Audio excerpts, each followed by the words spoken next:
بسم الله الرحمن الرحيم. أولا السلام عليكم ورحمة الله تعالى وبركاته. إذا لهنتي ما ميلو بعد جوجتين كسر هذا أنسان ميديا وأنا جوا محمد عثمان حسن. دذالي قيمة وحنكو بحنا حرشة دركة ugu qaalisan iyo kuwa ugu qurxoon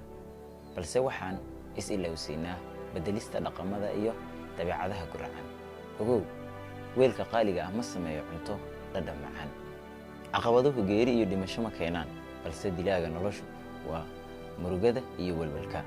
guulgaaristu laguma baahna ee dhiirasho ay u baahan tahay niyad wanaag kula dhaqan dadka wanaagoodana baahi intaadan xumahooda baahin kulligeena waxaan dhaleecaynaa bulshada waxaase is ilowsinaa inaan ka qaybnahay bulshada jooji dhaleecaynta ereyga wanaagsan waa furaha qulubta dadka kale adeegso hooyinku waxay gacan qabtaan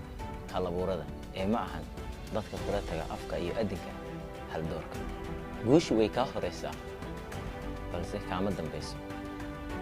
horay eeg marna gadaal ha eegin hadda horay eeg murugadu waa xarig